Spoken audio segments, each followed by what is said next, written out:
ಮೂರ್ತಿಯನ್ನಿಟ್ಟಿದ್ದಾನವನಿಗೆ ದೇವೇಂದ್ರನಿಗೂ ಇಷ್ಟು ಗತಿಯಿಲ್ಲದೆ ಹೋಯ್ತು. ಮೂರ್ತಿಯನ್ನು ನಿಲ್ಲಿಸಿ ಅಂತಹ ಮೂರ್ತಿ ನಮ್ಮ ಕಣ್ಣಿಗೆ ಕಾಣಬಾರದು. ಅದನ್ನ ತಲೆಯಲ್ಲಿ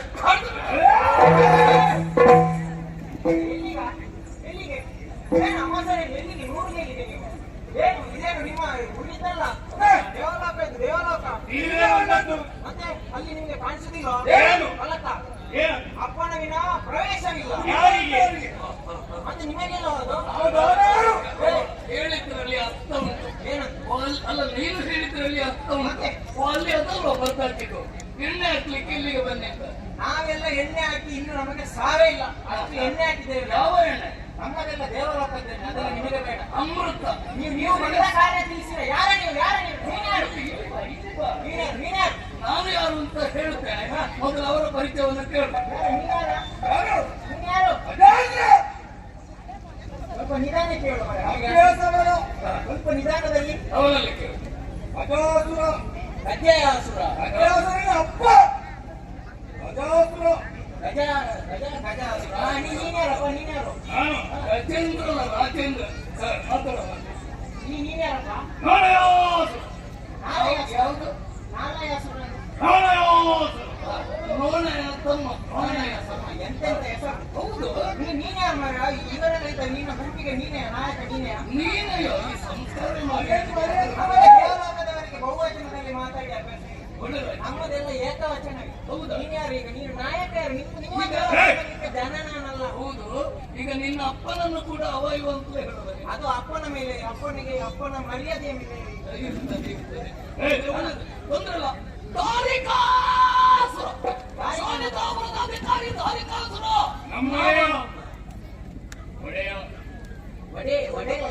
ಇಲ್ಲಿ ಅದು ಹೌದು. ಇಲ್ಲಿ ನೀನು ಯಾರು? ಏನು ಮಾಡ್ತಾ ಇದ್ದೀನಿ? ಯಾರಿಂದ ನೀನು ಪಡೆದಿಲ್ಲಿ ಹೋಗ್ತೀನಿ? ನೀವೀಗ ನನ್ನನ್ನು ವಿಚಾರಣೆ ಮಾಡ್ಲಿಕ್ಕೆ ಜನ ನೀವ? ನನ್ನ ಯೋಗ್ಯತೆ ಅಂತ ನೀವು ಹಣೆ ಬರ ಅಂತಲ್ಲ. ನಾನಿಲ್ಲಿ ದೇವಲೋಕದಲ್ಲಿ ಇದು ನಾನೀಗ ದೇವಲೋಕದಲ್ಲಿ. ಪ್ರಭು, ಇವ ದೇವೇಂದ್ರ ದೇವಲೋಕದಲ್ಲಿ ಇದು ಅಂದ್ರೆ ಇದು ಅಂದ್ರೆ ಇಲ್ಲಿ ದ್ವಾರ ಕಾಣಿಸ್ತದಲ್ಲ, ಈ ದ್ವಾರಕ್ಕೆ ಮುಖ್ಯ ಅಧಿಪತಿ ನಾನೇ. ದ್ವಾರದಲ್ಲಿ ಏನಾದ್ರೂ ಮಲ್ಕೊಂಡಿರ್ತದೆ, ಅದನ್ನು ದಾಟಿ ಹೋಗ್ಲಿಕ್ಕೆ ಆಗುದಿಲ್ಲ, ವಿಚಾರಣೆ ಮಾಡಬೇಕು. ಆದ್ದರಿಂದ ನೀನು ದೂತನೇ ಆಗಿ ಈ ದ್ವಾರಕ್ಕೆ ಮುಖ್ಯ ನಾನೇ. ನೀನು ಒಳಗಡೆ ಹೋಗ್ಬೇಕು ಅಂತಾದ್ರೆ ನನ್ನ ಹತ್ರ ಕೇಳಿಯೇ ಹೋಗ್ಬೇಕು. ಆಯ್ತು, ನಿನ್ನ ಹತ್ರ ಕೇಳಿ ಆಯ್ತು. ನನಗೆ ದ್ವಿಜೇಂದ್ರನನ್ನು ಕಾಣಬೇಕು. ಹೊರಡಬಹುದಕ್ಕೆ ದಾರಿಗಳು. ಈಗ ನಿಮಗೆ ದ್ವಿಜೇಂದ್ರನನ್ನು ಕಾಣಿಸ್ಬೇಕು. ಎಂತ ಕಾಣಿಸ್ತದೆ ಇದು? ಇದಕ್ಕೆ ವಜ್ರ ಮುಷ್ಟಿ ಅಂತ ಹೇಳ್ತಾರೆ.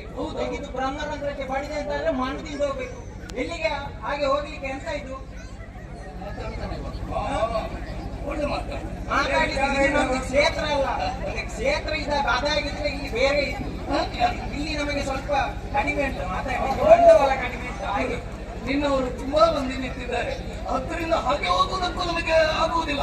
ಇವರ ಕಡೆಯಿಂದ ಎಲ್ಲ ಬಂದು ಕೊಡ್ತಾರೆ, ಏನು ಮಾಡಿ ಇವರಿಗೆ ಸಾವೇ ಇಲ್ಲ, ನಮಗೆ ಸಾವು ಉಂಟು. ಆತರ ಈಗ ಮಗನೇ ನೀನು ಒಳಗೆ ಬಿಡ್ತೇ ಇಲ್ವ? ನೀನು ಬಿಡುದಿಲ್ಲ ಏನೀಗ? ಬೆಟ್ಟ ಬೆಟ್ಟ ಬೆಟ್ಟ ನಿಮ್ಮಿನ ಕೂಡಿತ ನಿಮಗೆ ಕೊಡ್ಲಿಕ್ಕೆ ಕೂಗಿತ್ತು. ಏನ್ ಕೊಡದೆ? ಏನ್ ಬೆಟ್ಟ? ಏನು ದೇವಲೋಕದವರಿಗೆ ಸುಮಾರು ಅಂತ ಕಲಿಸ್ತಾರೆ. ಹಾಗೇನು ನಿನ್ನಲ್ಲಿ ಮಾತನಾಡಿ ಪ್ರಯೋಜನ ಇಲ್ಲ. ಹೇಳುವುದು ಒಂದೇ, ಇಲ್ಲಿಯ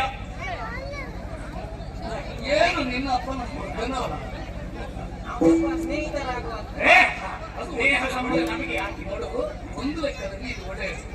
ನಾನು ನನ್ನದು ಎನ್ನುವಂತ ಅಹಂಕಾರ ಯಾರಿಗಿರ್ತದೋ ಅವರಿಗೆ ಪೂರ್ಣವಾಗಿ ಇರುವುದಿಲ್ಲ. ಇವ ನೋಡು ಹಾಗಲ್ಲ, ಚಾಣಕ್ಯ ತಂತ್ರ ಇವನು. ನಮ್ಮನ್ನು ಒಳಗೆ ಬಿಡ್ತೇವೆ, ಬಿಡಲಿಕ್ಕೆ ಆಗುದಿಲ್ಲ. ಬಿಡ್ಲಿಕ್ಕೆ ಆಗುದಿಲ್ಲ. ಇಲ್ಲಿಯ ಅಧಿಕಾರವನ್ನು ಬಯಸಿ ಬಂದವರು ಅದೆಲ್ಲ ಆಗಿದ್ದಿಲ್ಲ. ನಡೀರಿ, ನಡೀರಿ, ಹೋಗಿ. ಏನ್ ಮಾಡ್ತೀರಾ?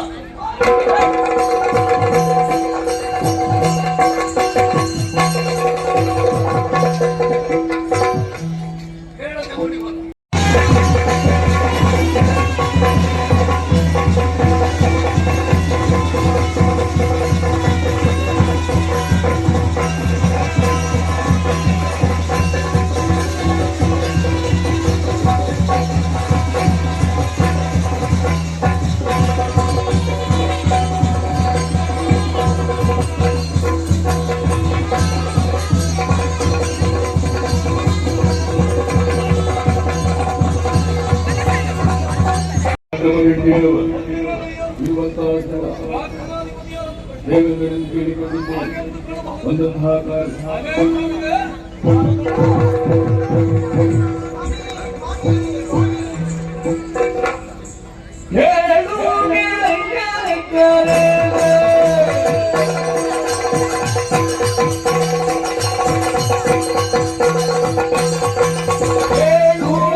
ನಾನು ದ್ವಾರದಲ್ಲಿ ನಿಮ್ಮ ಅಪ್ಪನ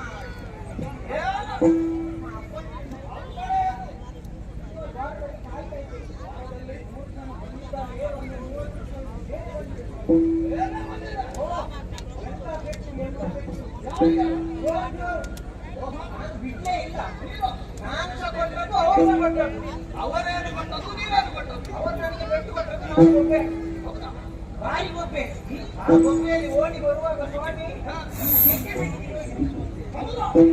ಏನು ಹೇಳಿದ್ರು ಸ್ವಾಮಿ? ಬರುವ ಅವಶ್ಯಕ್ಕೆ ಬರುವ ಅವಶ್ಯಕ್ಕೆ ಏನು ಸಾಧ್ಯ ಇಲ್ಲ.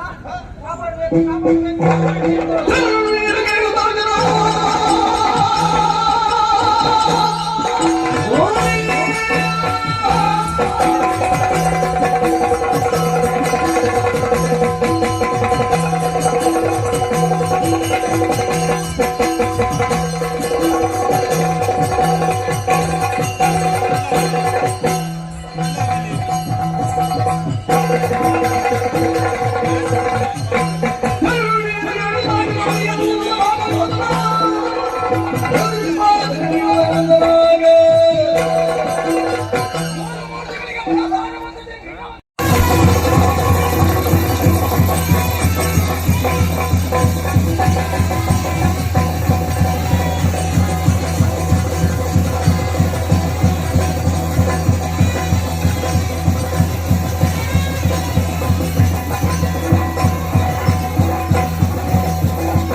ತೇಜವನ್ನು ಹೊರಗೆಡೆ ನಾರ್ಯಾಕೃತಿಗಳನ್ನು ಶ್ರೀದೇವಿದರಗಿರಿಯ ಸುರರು ಸೇವೆಯರೆಂದರಾಗೆ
ಆತನಿಂದಾಗಿ ಧರ್ಮ ಎಂಬಂತಹ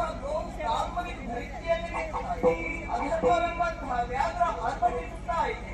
ಸಜ್ಜನರಿಗೆ ಋಷಿಮುನಿಗಳಿಗೆ ಬದುಕುವುದಕ್ಕೆ ಅಸಾಧ್ಯವಾಗಿದೆ ತಾಯೇ. ಅಷ್ಟು ಮಾತ್ರವಲ್ಲ, ಜಗತ್ತಿನ ಎರಡು ಅಕ್ಷಿಗಳಂತಿರುವ ಸೂರ್ಯ ಚಂದ್ರನಿಗೂ ತಡೆಗೊಂಡಿದ್ದಾರೆ.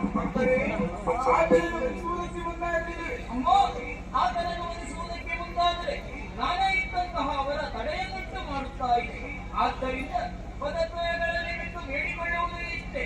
ಮಮತೆಯ ಮಾತೆ ಮತ್ತೆ ಮಡಿಲುಳು ಮಕ್ಕಳನ್ನು ಕೊರೆಯುವ ಹಾಗೆ ನಮ್ಮೆಲ್ಲರ ಮಾನ ಪ್ರಾಣವನ್ನು ಸಂರಕ್ಷಿಸಬೇಕೆಂದು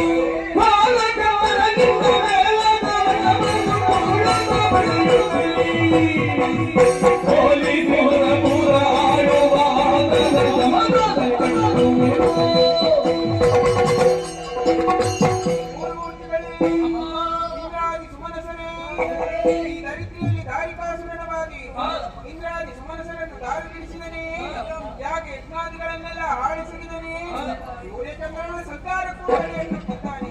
ಬೆದರದಿರಿ ಬೆದರಿದಿರಿ, ಇನ್ನು ಕೆಲ ದಿನಗಳಲ್ಲಿ ಪರಮೇಶ್ವರನಿಗೆ ಮಗಳಾಗಿ ಹುಟ್ಟಿ ದಾರಿಕಾಸುರನನ್ನು ವಧಿಸಿಕೊಡುತ್ತೇನೆ, ಧೈರ್ಯಸ್ಥರಾಗಿ.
ವಂದನೋ ಶ್ರೀದೇವಿ ಭಗವತಿಯಂತೋ ವಂದನೋ ಶ್ರೀದೇವಿ ಭಗವತಿಯಂತೋ ಚಂದದಿ ಮಲಗಿ